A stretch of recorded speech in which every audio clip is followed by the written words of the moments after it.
I've moved 3 times and 3 exits up 93 in the last 20 years. And every time I pack, I take the pitino pasta with me.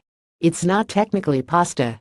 The box of rigatoni is labeled enriched macaroni product in more prominent lettering than such an admission probably warrants. It's stored in a pitino Italian classics bag alongside an unopened jar of pitino champion marinara, which still has a good seal, and an all-natural ingredient list of which Tom Brady would approve minus the tomatoes, of course.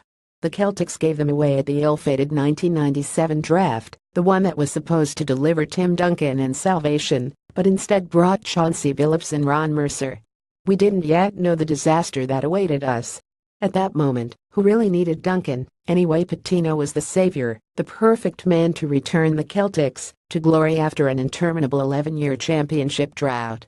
The Pitino pasta and sauce sat on my mantel.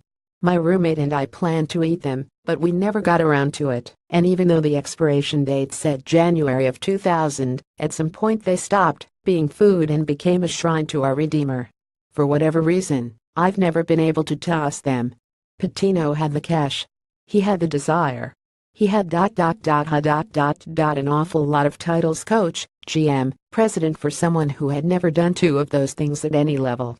He also had an awful lot of money, $50-70 million for someone whose last foray into the NBA had lasted exactly 2 seasons.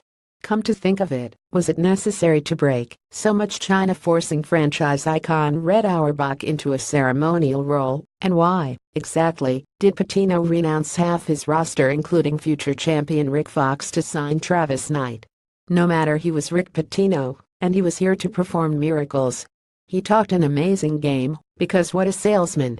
When the Celtics beat Michael Jordan and the defending champion Bulls on Halloween to open the 1997 season, it felt like time to start sewing banner 17. Except that night represented the pinnacle of Pitino's tenure. The Celtics never sniffed the playoffs. They did, however, get a memorable rant about Larry Bird, Kevin McHale and Robert Parrish not walking through that door, because the negativity in this town stinks and it sucks. Pitino quit on the CS in the dead of night during a 2001 road trip, promising a post-mortem press conference that never came. He returned to the college ranks and spent 17 seasons at Louisville, leading the Cardinals to 3 Final Fours and a national championship. At least until it all finally came crashing down on Wednesday. Pitino was effectively fired over the recruitment of a star high schooler who received more than $100,000 from Adidas in June. Pitino predictably denied all knowledge of the scheme, which has ensnared a number of other schools after a 3-year FBI investigation. This was one final scandal Louisville simply couldn't ignore.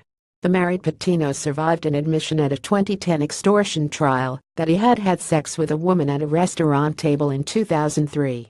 He pleaded ignorance in 2015 after an escort wrote a tello claiming one of Pitino's assistant coaches had paid hookers and strippers $10K to show recruits an NC-17 good time. He tried to treat this one like that one and claim that underlings had acted without his authority, but Pitino's been blaming others for his failings for a long time now. The awful Joe Forte pick in 2001 with Tony Parker still on the board was Red's fault, you may recall, and it finally caught up to him. Even the statement his lawyers released on Wednesday didn't read so much as innocent as prove it, and there's always been a hint of a street hustler in Pitino's Long Island Italian accent, and sometimes if you close your eyes, it's easy to mistake his delivery for the late Providence mayor, Buddy Cianci, who never met a bribe he wouldn't make, or a kickback he wouldn't take. Pitino is cut from the same cloth, just smoother around the edges. But whereas Cianci had a charming pugnacity that kept constituents in his corner, even after he went to jail on corruption charges, Pitino's slickness feels as oily and foul as whatever he puts in his hair. It's amazing he lasted as long as he did, but it was inevitable that he'd leave on these terms. College basketball is a dirty sport, and Louisville has finally acknowledged employing one of its dirtiest practitioners. My guess is the 65-year-old won't be lacking for creature comforts anytime soon. It's not like anyone's going to take away his millions. That said, should he find his stomach rumbling, I've got some pasta and sauce with his name on it